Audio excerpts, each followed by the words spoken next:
రంగడు అంటే రంగాన్ని అలరించేవాడు. ప్రపంచ రంగానికి నాయకుడు రంగనాథ స్వామి. ఈయనే శ్రీ మహావిష్ణువు.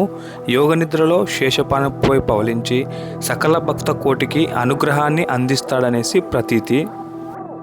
Hi friends, welcome to my channel. ఈరోజు నేనైతే శ్రీ బొలికొండ రంగనాథ స్వామి ఆలయానికి అయితే వచ్చాను. ఈ ఆలయం ఆంధ్రప్రదేశ్లో అనంతపురం డిస్టిక్లో గుత్తికి 8 కిలోమీటర్ల దూరంలో అయితే ఈ ఆలయం ఉంటుంది. పరబ్రహ్మ నాభిస్థానం నుంచి పద్మం పుట్టింది కాబట్టి రంగనాథ స్వామిని పద్మనాభ స్వామిగా ఆరాధిస్తారు. అలాంటి రంగనాయకుడు ఈ ఆలయంలో ఉత్సవమూర్తులుగా ఇరు దేవేరులతో ప్రత్యేక మందిరంలో దర్శనమిస్తారు. గర్భాలయంలోని ఉత్సవమూర్తు సన్నిధులు 2 గర్భాలయాలుగా వేరువేరుగా ఉండటం ఈ క్షేత్రం యొక్క ప్రత్యేకత. ఈ క్షేత్ర పాలకుడు ఆంజనేయ స్వామి కాబట్టి స్వామివారికి ఎదురుగానే ఆంజనేయ స్వామి ఉంటారు. మరియు ధ్వజస్తంభం కింద కూర్మావతారం కూడా ఉంటుంది. రాయలసీమ ప్రాంతంలో ఈ స్వామివారికి వివిధ పేర్లు అయితే ఉంటాయి. అవేంటంటే రంగనాయకుడు, చెన్నరాయ, రంగనాయకులు, చెన్నకేశవ, రంగప్పరాయ వంటి పేర్లతో పిలుస్తారు. ఈ క్షేత్రాన్ని 1910వ సంవత్సరంలో ఫిబ్రవరి 4వ తేదీన సద్గురు మాణిక్య ప్రభు బొలికొండపై రంగనాథ స్వామిని ప్రతిష్ఠించారని క్షేత్రగాథను బట్టి తెలుస్తుంది.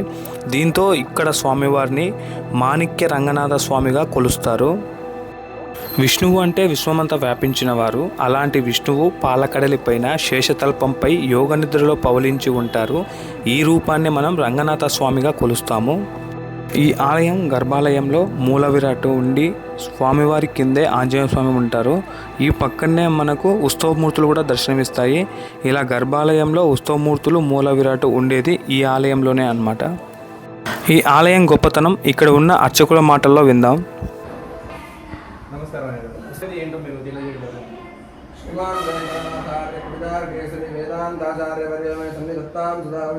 ఇక్కడ వచ్చి మాణిక్య రంగనాథ స్వామి, కింద భక్తాంజనేయ స్వామి అనమాట. భక్తాంజనేయ స్వామికి శంఖము, చక్రము, తోటకి గంట ఉంటుంది. ఓకే. పైన మాణిక్య రంగనాథ స్వామి, మాణిక్య రంగనాథ స్వామి మాణిక్య ప్రభు అని స్వామికి కల్లో వచ్చి స్వామివారికి ప్రతిష్ఠ చేయమంది ఇక్కడ ప్రతిష్ఠ చేశారు. స్వయంభూగా ప్రతిష్ఠ చేశారు మాణిక్య ప్రభు. ఇక్కడ ఆంజనేయ స్వామి వచ్చి పూర్వకాలంలో ధ్వంసం చేసేటప్పుడు, బిల్లని ధ్వంసం చేసేటప్పుడు ఆంజనేయ స్వామి భద్రత కోసం 108 ఆంజనేయ స్వామి ప్రతిష్ఠ చేశారు. ఇక్కడ ఉండేది ఒకటి, ఇప్పుడు ప్రస్తుతానికి 2 మిగిలింది మన దగ్గర. ఇది ఒకటి. నెట్టికంటి ఆంజనేయ స్వామి ఎదురుకి ఇంకో గుడి ఉంటుంది. నెట్టికంటి ఆంజనేయ స్వామి అంటే మనకు ఆంజనేయ స్వామి గుడి. ఓకే. అక్కడ అన్నమాట. ఈ పైన ఉన్నటువంటి స్వయంభూగా వెలిసినటువంటి అమ్మ ఇక్కడ వచ్చి బొలికొండ రంగనాథ స్వామి, కొండపైన మూల విరాట్, కొండపైన మూల విరాట్. ఇక్కడ ఉత్సవమూర్తులు, మధ్యలో దారిలో లక్ష్మమ్మ తల్లి ఉంది. ఎవరో స్వామి జ్యోతిగా కొండపై వెళ్తున్నట్టు కనిపిస్తే తన వెనకాల వెళ్ళి చూస్తే స్వామి కొండపైన శిలగా ఉన్నారు. అంటే తెల్లటి కొండ, ఎదురుగా తెల్లటి కొండ, తెల్లమచ్చ బొలి, ఎదురుగా తెల్లటి కొండ బొలికొండ రంగనాథ స్వామి. మాసం పౌరులు ఇక్కడ తిరునాళ్ళ జరుగుతుంది. కళ్యాణోత్సవం కూడా జరుగుతుంది. భక్తుల కోరిక మేరకు కళ్యాణోత్సవం, ప్రతి ఉత్సవాలు జరుగుతాయి. ఓకే. 9 రోజులు ఉత్సవాలు జరుగుతుంది. స్వామి భక్తులు ప్రతి అన్నదానం ఉంటుంది. ప్రతి శనివారం అన్నదానం ఉంటుంది. ప్రతి శనివారం భక్తుల సౌకర్యం కొరకు నిత్యాన్నదానం. మీరే వెళ్ళి తీసుకున్నాం కొండపైన, పైన అంతా కవర్ చేసుకున్నాం. కవర్ చేద్దాం.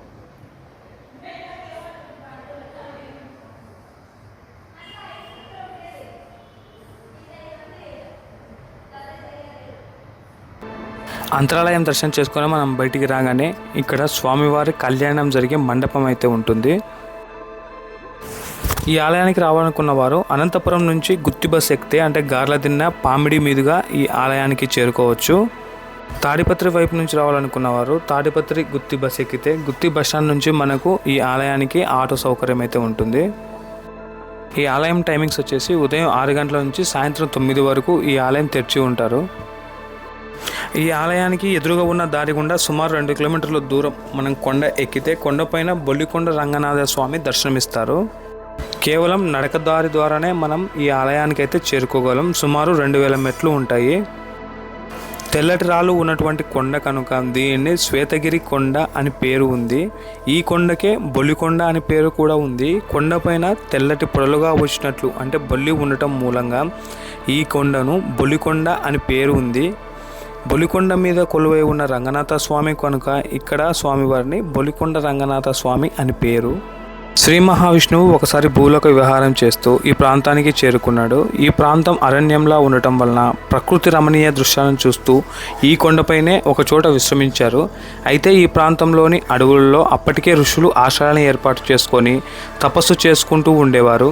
శ్రీ మహావిష్ణువు విశ్రమించిన విషయాన్ని గమనించిన మహర్షులు స్వామివారిని సమీపించి తమ భక్తికి దీక్షను మెచ్చుకున్న స్వామివారు మీకు ఏమైనా వరం కావాలా అని కోరుకోమన్నారు.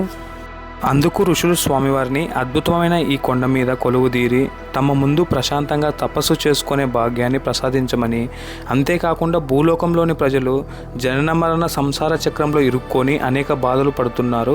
వారికి దగ్గరగా ఈ కొండపై మీరు అవతరిస్తే మిమ్మల్ని దర్శించుకొని పూజలు చేసి ముక్తిని పొందుతారు. కాబట్టి ప్రజలకు దగ్గరగా ఈ కొండపై అవతరించాలన్నదే మా కోరిక అని మహర్షులు శ్రీ మహావిష్ణువును కోరారు. అలా శ్రీ మహావిష్ణువు ఈ కొండపై కొలువుదీరి ఉన్నారనేసి ఇక్కడి స్థల పురాణం. ఈ కొండ ఎక్కిన తర్వాత ఇక్కడ లొకేషన్ అయితే చాలా బాగుంటుంది. చుట్టూ కొండలు పచ్చగా కనపడతాయి. మరొక విశేషం ఏంటంటే ఇక్కడ పైన ఎక్కడ కూడా వాటర్ ఉండవు. కాబట్టి మీరు వచ్చేవారు మీరు తాగటం కోసం నీరునైతే క్యారీ చేసుకోండి. అలాగే మీరు ఈ కొండ ఎక్కి అలసిపోతారు కాబట్టి తినడానికి స్నాక్స్ కూడా ఏమైనా తీసుకొచ్చుకోండి.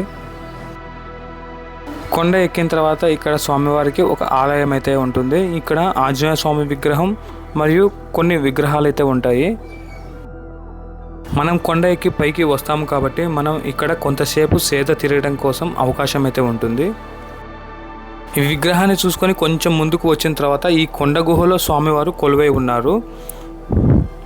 ఇక్కడ స్వామివారిని ఈ కొండ గుహలో రాయి రూపంలో అయితే కొలుస్తారు. ఇవి ఇక్కడ ఉన్న విగ్రహ రూపాలు.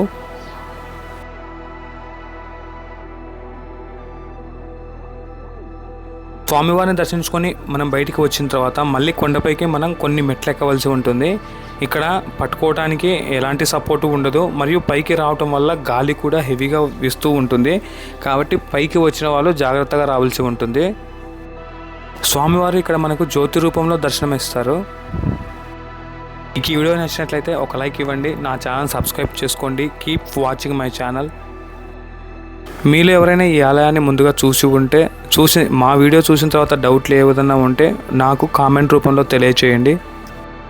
ప్లీజ్ నా ఛానల్ అయితే సబ్స్క్రైబ్ చేసుకోండి. Thank you.